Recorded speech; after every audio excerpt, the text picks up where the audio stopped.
Hi, I'm Mike with House on the Mend, and in this video in our ongoing series where we are finishing out our basement, we are going to be turning this space way in the back corner of the basement from this to this to this fully functional office space made out of cedar fence posts. We have several floating shelves complete with fully dimmable accent lighting. I put in a French Cleat system to store tools and remotes. We have a Wi-Fi controlled space heater that's going to go right underneath my desk. And over here on these floating shelves, which are right next to what will be the family room, movie room down here, we have our movie memorabilia Lego sets that the kids have put together being accented, and a hidden drawer for phone cords and remotes. So let's get started. House on the Mend. So I chose to finish this area back here first instead of bathrooms, bedrooms, or the family room, so that I could get used to some of the typical challenges that you have when finishing a basement. Like here we have an outside corner, we have an inside corner here, we have a window well that we're going to need to frame and then trim out. And I wanted to do all of that and get that experience in this house with the way this ceiling height and everything functions before I move on to all the bedrooms. Now, the first thing I want to draw your attention to before we could get into the insulating and framing part is, even though this window is kind of blowing out the wall, if you see all these little speckled light colored dots, let me explain those. Well, some of these pins that hold the forms where the concrete is poured into look as though they have leaked in the past. I haven't noticed anything since we've lived here, but nonetheless, I am going to take a wire brush, clean all these areas, and then I have some concrete patch or sealant that I'm going to put in with the caulking gun and hopefully seal up these holes for the future. Much better. Once that was addressed, I turned my attention over to the window well. So as you look at this window frame, you may think that this is the issue here where the concrete is coming over the frame. But actually, I'm not concerned about that because it's flush with the wall. What I am concerned about is where our trim pieces are going to go, right to this spot here.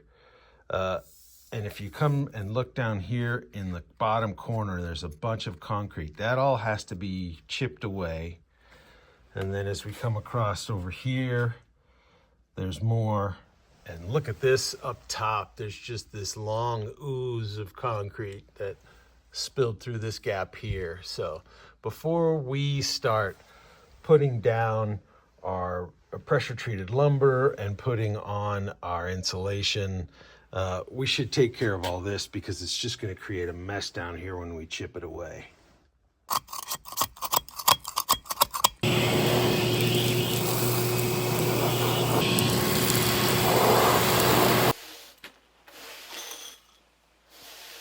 Now that all that's cleaned up, we can really get started on the project. So the first thing I want to do is not put up 2x4 stud walls right against the concrete. I want to create what's called a thermal break or a thermal barrier with 1.5 inch rigid foam insulation.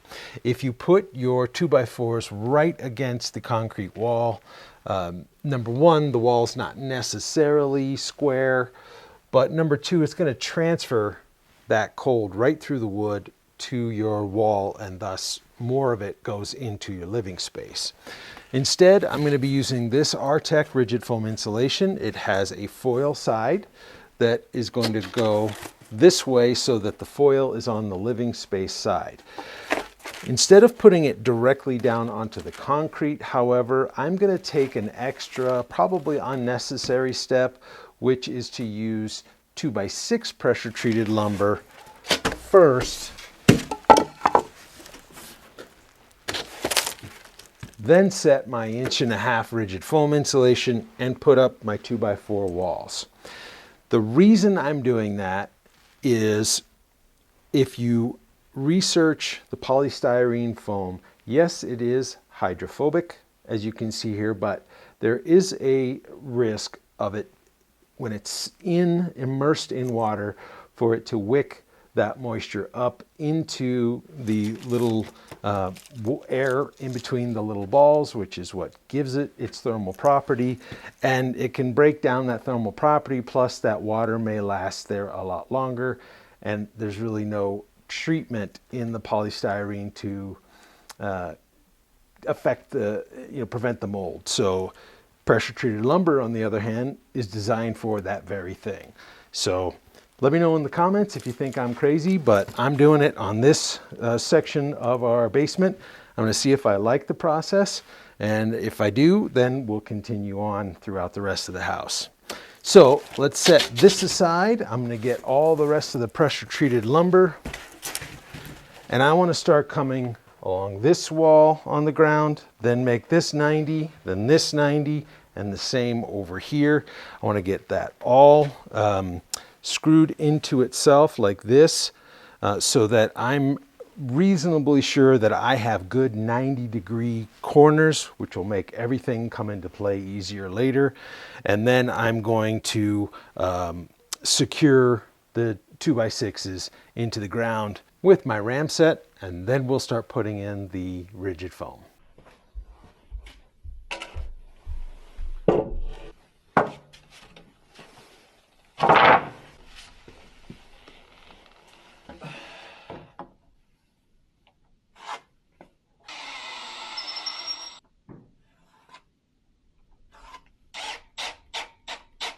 So I've got my Dovo laser level set up with both vertical lines, making a perfect 90-degree angle for us in this instance. And I've got them lined up pretty good on that side and pretty good on that side. So we know the boards are square thanks to the pocket hole joinery and the laser level, but look at this concrete. Look at that big dip right there. And then right here at the corner, if you look over on this side, going pretty good. And then once again at the corner, it starts creeping in. So I'm glad I'm using this method here and not just going by the wall. So I shoot the nails in the corners or the edges like you see here for stability. But then I go through and I mark where all the studs are going to go. Like for example, right here, here's where the window studs are going to go. And after all the studs are marked out, then I shoot the field nails so that I never have a situation where I have a stud going on top of a nail, which is just a hassle. Now that all the pressure treated lumber is secured and all the markings are done for where the studs are going to go, we can finally start making this space look different, like we're making some progress. I've got one sheet of rigid foam here. The next one comes out about 11 inches too long. So I have marked that with a Sharpie so you can see it better. And I'm just going to run my razor right along. And this stuff's really easy to work with, so you can set it right here against the edge.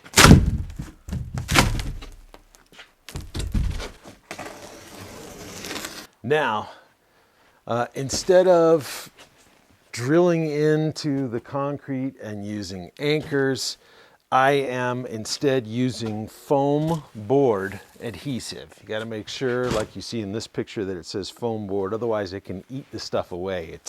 I've seen it happen before. It's not pretty. It just disappears like it's water soluble or something. But anyway, this foam board insulation works pretty good. It doesn't like really grab a hold, but I just want to keep it in place. And then we're going to be putting up our studs anyway that will hold it from anything happening, plus we'll tape it all together. So according to Artec's website, as you see here, you can space your glue out 2 feet. Now it might be helpful to keep this stuff warm instead of storing it in the basement like this tube was, because it is coming out thick and not really sticking to the actual plastic. Look at that.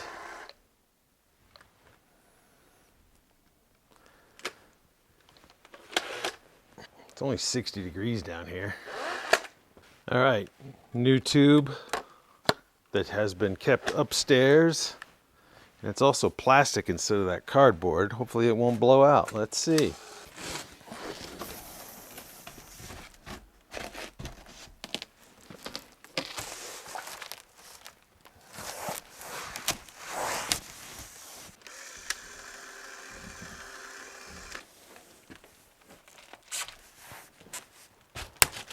All right, we're gonna keep going around.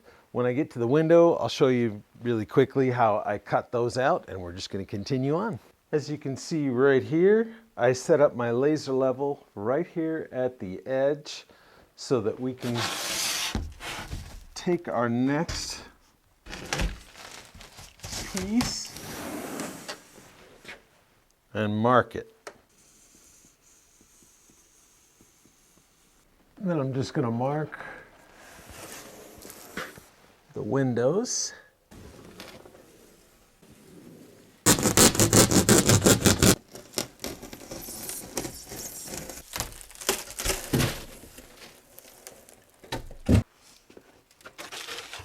That looks good. Let's glue it up. This edge on top of the window here is drooping a bit. See that? So I'm just going to set this piece in here for now. So Sika makes this seam tape for this very application. It is super sticky, so I'm keeping my finger on the leading edge, because if it slaps itself back on here, it's really hard to get going again.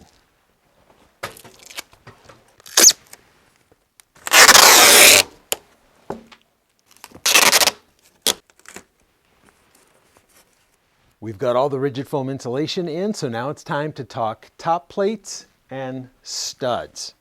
So here is a tip about top plates. If you line up the top plate right next to your bottom pressure treated lumber here and transfer those stud markings, then you can come right up here with it and screw it into place, and you don't have to worry so much about using a level or laser to get everything plumb.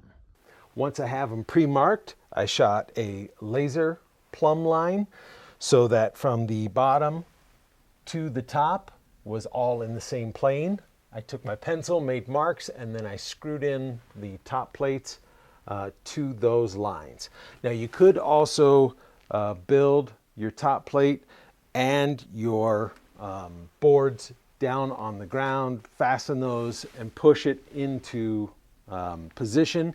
However, I have found that from here to over here is a different measurement than it is from over here.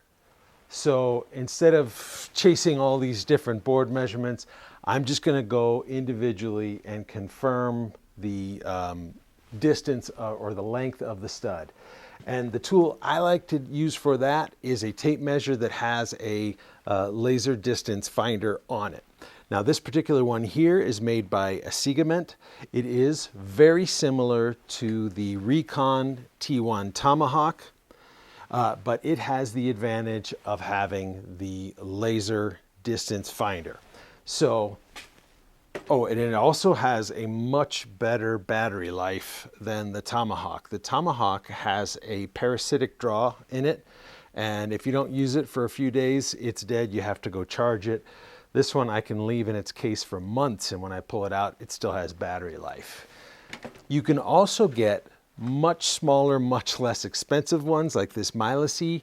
The only problem with this one is it takes the final distance of your laser shot from the front, which means you have to add 82 millimeters or 3.25 inches to it. So I don't feel like doing that one when I can just use this one tool right here, that gives me a really easy to read measurement.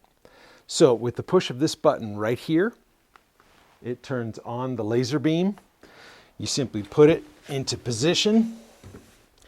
Look up here to make sure you're right on that stud. And right there is a very easy to read measurement that looks exactly like a tape measure. I love this guy. So after I do that, then I come back here, confirm my measurement. As you can see, it's just perfect where I can put it into position by hand. If it was a little bit long and I could tap it into place, I'd be okay with that too. Now, a word about construction adhesive. There is nothing wrong if you have construction adhesive to put a little dab of that, especially down on the bottom. Put a little bit up top. And when it dries, it's going to help from anything shifting this way or any way, of course. All right, got hearing protection in because this nailer is pretty loud. And with the help of this little block here, I can easily toenail this board right into place.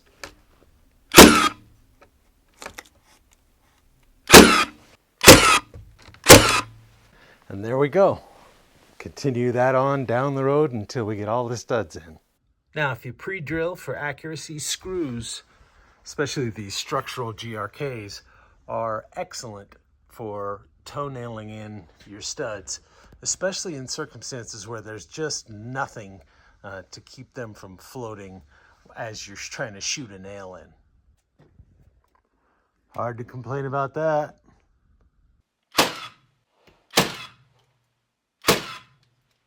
So all the framing's in, let's go over some of the details. Now you may notice in certain spots there is not necessarily a 16-inch on center. Normally I would do it that way because it makes everything easier with sheetrock, but in this case I am using the Cedar Boards, and they are 6 feet high. When you cut off for the little angled peak at the top, they are 71 inches. So taking that into account, I've measured off some of the studs and kicked them over just a little bit so that we can butt up the two pieces together. In other things, the window framing went really good. I used a laser level for every aspect of it so that I was getting the perfect measurements, so our eventual trim will go right to the spot on this tiered window well that I want to use. I didn't use blocking throughout the entire thing. This is not load bearing. This is strictly just enclosing the wall, but in certain areas I did use blocking, such as in this instance here and over there, where one of the boards was warped a little bit. This one was warping in, and I want this wall to be perfectly in line when I go to put the boards up, so I did use a piece of blocking here to push this board out so it is on a level plane or a plumb plane with this wall. In the case of this piece of blocking right here, I am pre-positioning a good mounting surface for this little camera arm. It's going to mount about right here. It's extendable and fully adjustable, and my light box is going to sit on my desk right here so that I can come over the top through the top of the light box and review tools and things as I've done in the past. That is also what this outlet is for here, to allow me to charge things that are sitting on the desk, but then also to power that light box easily without having to climb under the desk. Now, in addition to that one, I've started running outlet boxes throughout the walls. In a general living space, code is pretty lax about how many outlets you need. We laugh at one per wall kind of a thing here, so I have put plenty in, and thus I'm going to make this its own circuit. I don't anticipate running any power tools or anything, mostly just going to be charging 5-volt electronic devices. But we're going to be running a vacuum to clean up, and there might be other instances that right over here We're going to have the space heater to keep me warm in the winter months. And because of the space heater and the possibility of plugging in devices such as vacuums and things, I am running standard 12 gauge Romex here instead of the 14 that is commonly used for LED lighting and things like that. That is coming from the sub panel I installed right down this wall here along the HVAC system, which is a perfect spot for it because we're going to be building out a soffit to hide that. And it comes right down to here, and I'll branch off for one single outlet I have over against this wall and then along this run. So under the desk power, space heater, light box, and other devices. On this wall that you can't quite see, here's a picture of it, I have two double gang boxes, and that's because I'm going to enclose this space eventually with cabinetry, and I want to be able to charge things like drones and other electronic devices and have it clean, not always sitting on top of my desk when being charged. If you come around to this side, you'll start to see I have put studs here. These are going to be for the shelves that you saw in the opening. I am making invisible shelves, thinking ahead of time, and installing these studs. I've put 3 screws in plus construction adhesive to hold them in place. They're not going to be carrying a lot of load, but enough that I don't want them to sag over time. So you'll see I have 3 shelves here. This shelf comes out a little further. We're putting an outlet here, so when folks come over for movie night, or if they're spending the night down here, anything like that, they can charge devices and things. We thought it would be cool to have an outlet here. We can also run a popcorn maker, whatever, by having a conveniently located outlet here. Just off camera over this way is the end of the wall, and we have a pinball machine that we're going to park right there, so I have an outlet box to run that. Continuing on over to this wall, I have the shelving here, and I have staggered it by one of the studs so that we can get that kind of cool offset look that I like. On this wall here, as you can see, we have kind of a repeat with just the 3 inline shelves. That's going to be the entrance to my daughter's bedroom someday, and she has lots of trophies and trinkets and Lego things that she's put together that she wants to display here. And we have one outlet box over there just because it's a wall and we might want to run a vacuum or whatever. So the next thing I'm going to do is continue running the wiring. Once I get all of the wiring laid out into each of the boxes and the wiring for the under shelving lights, then I can start putting in the insulation. Now, a word about the lighting I'm going to be using. I'm standing off to the side here so you can see it and it's not obscured by my shirt.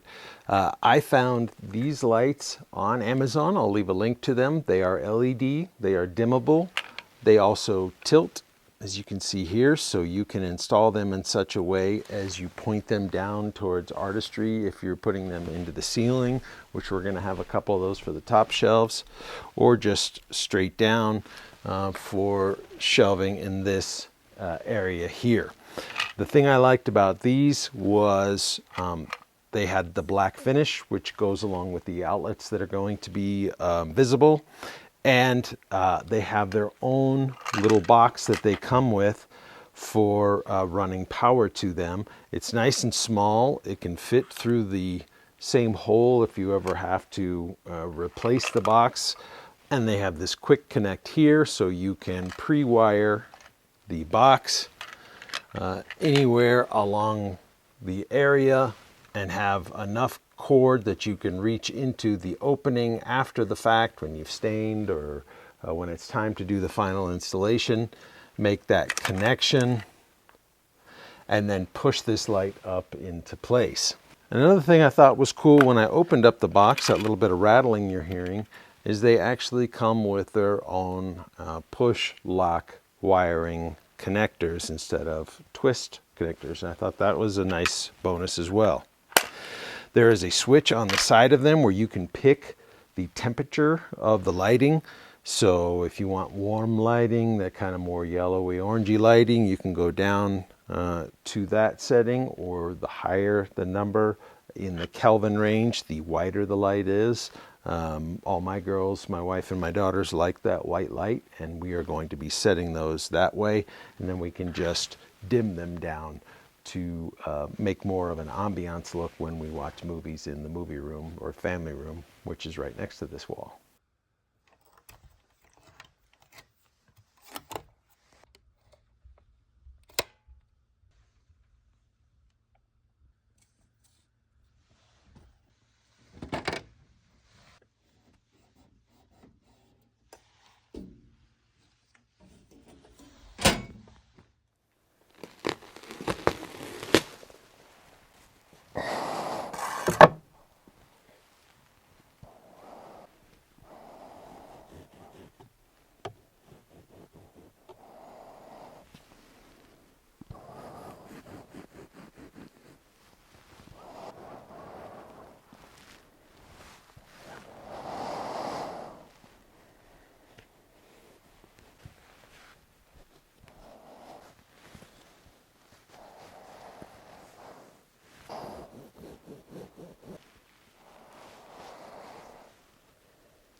All the rock wool insulation is, specifically, this isn't the brand rock wool, this is mineral wool, but it's the same thing, made out of basalt lava rock. And I can hear my voice deaden into the insulation. It's kind of like recording in your closet with clothes, the way it just kind of muffles any echo at all. It's pretty cool. Some handy things I like to have when working with this mineral wool type of insulation that kind of holds itself in place is a board the same thickness as your bottom plate. In our case, we're working with pressure treated lumber since we're down here in the basement. I like to take the insulation, set it on there to give it the same distance off the ground so that I can cut around electrical boxes, as well as in this case these shelves. And then the best knife I have found for cutting rock wool insulation is a common household bread knife. So there's something about the teeth that doesn't rip away at the material, and the length of the blade cuts all the way through the material rather than working with a box cutter. Fantastic.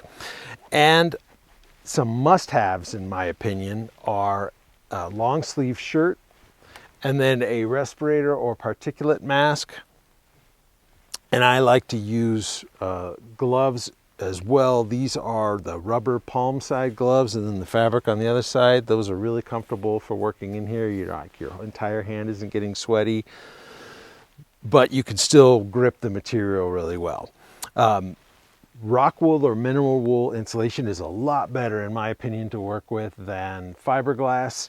But I do notice that my exposed skin gets itchy, and I found myself coughing if I didn't wear a respirator. So I gear up the same way as if I was working with fiberglass.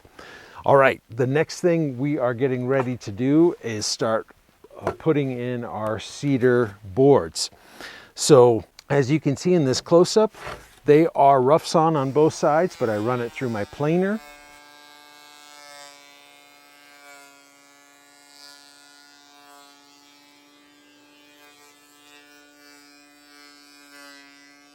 And we get, as you see me spin it around, this beautiful look that is going to look great on our walls. There's a nice amount of red color in some of these boards, so I'm excited to get going. I have the laser level set up on the little stand that it came with so that I can set everything up a ½ inch off the ground. So this side is just fine. This side over here needs to come up right to there. We're going to make this first row as critical to be just right. And just like that, through the magic of video editing, we have this first set of walls finished. And I decided to stagger the way the pieces come together rather than mitering them, which it just inevitably opens and doesn't line up. I decided just to butt joint, but I went end grain face, and vice versa here. And I like that. If for any reason I don't want to stick with that, I can always run pieces of trim up like this, all the way up and down, and disguise that area. But for now, I want to keep it like that. I think it looks really cool and rustic. All right, so as you come up the courses, you need to start cutting around for your electrical boxes, and in our case, invisible shelves. So I want to run you through real quick the tools and methods I'm using to do that. So I start by making a clean edge on the bottom of the fence picket so that I can line it up on the wall, right where it's going to sit, and I bring it up to the electrical box. Then I can take my pencil and I mark both sides of the box. I'll then take a measurement from the bottom up to the electrical box. I'll draw that out with my speed square. Then I take a standard jigsaw with a wood blade and I cut that out. As I'm attaching the boards to my framing, I have decided to go with construction adhesive. The reason for that, as you can see in this picture here, these are very thin planks and they are very prone to warping with changes in temperature and humidity. Basements have a mild change in temperature, but the humidity can change greatly in some areas of the country. So I don't want these boards to be constantly fighting against the staples I'm using, so I'm gluing them down. Speaking of staples, I have an 18 gauge stapler. Here's a close-up of what the staples look like. They're nice and long and very small. They're close together, and they make a very clean, pleasing look to my eye. I'm going vertically with them. I decided to go with staples rather than nails because for every one shot you're getting two piercings into the framing behind, and then the crown of the staple tends to hold the wood product in better. Now in the future we'll never be able to use a stud finder to find out where we can screw things in for mounting and strength and whatnot, but that doesn't matter because we will have these running lines of the staples. I'm using the laser level to keep both sides of the window in line, so when the boards join up again up here, we're not way off. All the boards I glued up have sat overnight. These 4 sets back here are going to make up the window frame, and then this longer one is going to be cut down to be the top and bottom and the sides of that bigger shelf. First, I apologize for the backlighting here of the window. I'm exposing for the wood and for my face, so it looks kind of washed out, but if I expose for the window, it would look like this here. All right, so once I got the field of all the wood done on the walls, it was time to turn my attention to trimming out the shelves. So I have them all the way around and the faces glued and nailed in. Then I turned my attention to the window frame.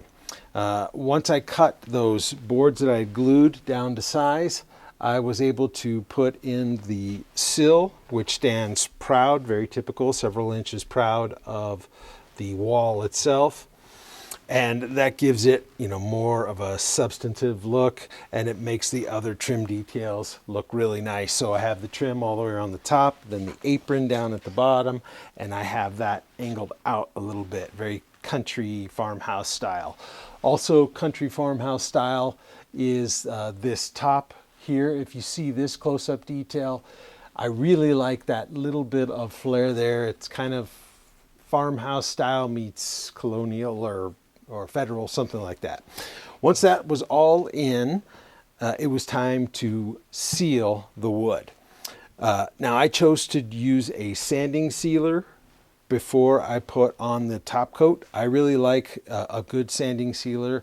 Number one for me because it brings out the grain of the wood, and then it also has a very good property for sealing off so that discoloration and other stains and things can't get into the wood as well. Once that was done, I put on a polyurethane, 2 coats of polyurethane, both of which were done with separate small roller brushes. It made it really easy for me. The stuff self-levels so you don't see that texture that you get out of a roller.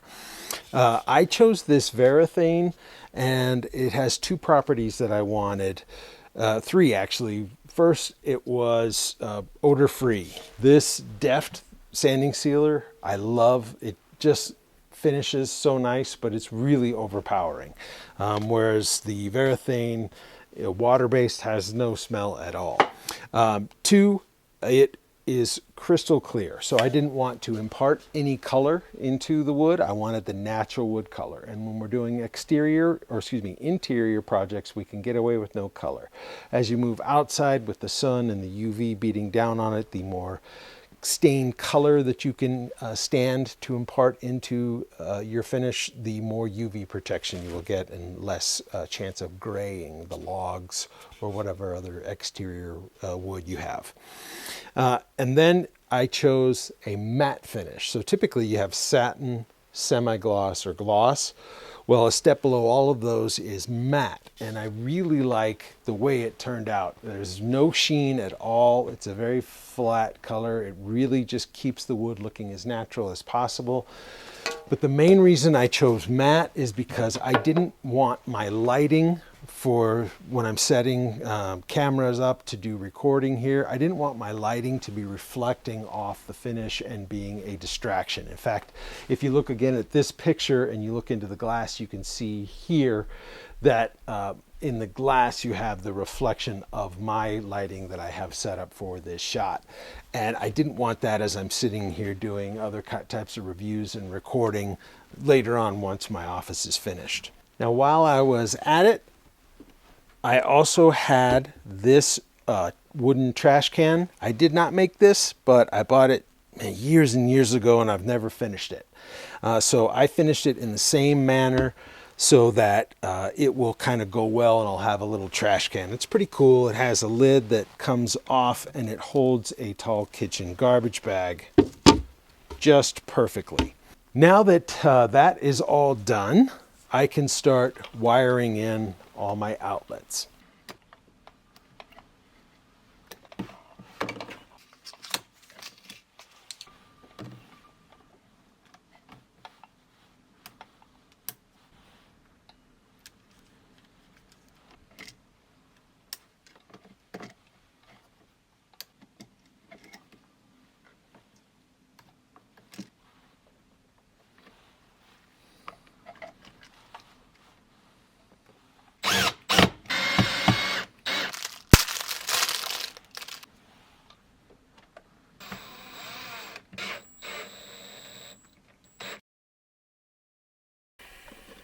And my lighting for the shelves.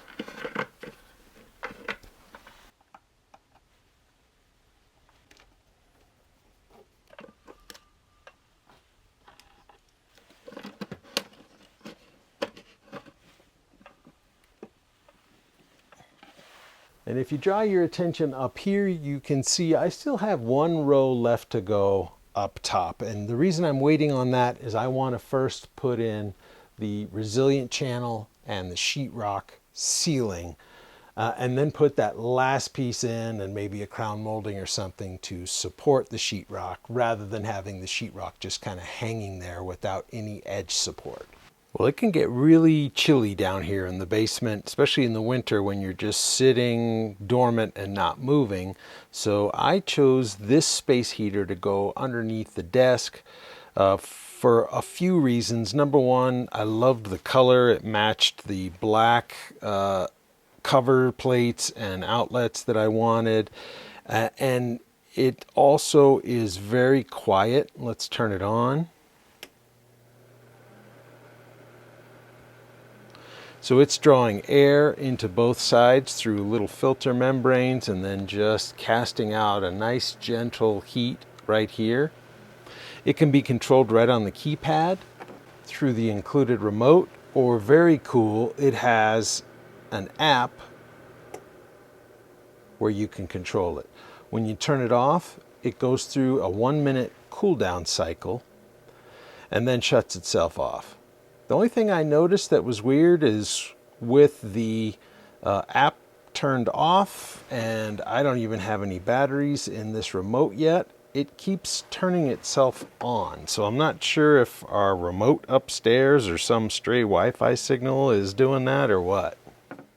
Well, what woodworker or handyman's office would be complete without an extra little added detail such as this French cleat? I put 4 of these up to the right side of the window, and I built this little piece with the corresponding opposing 45-degree angle and the offset.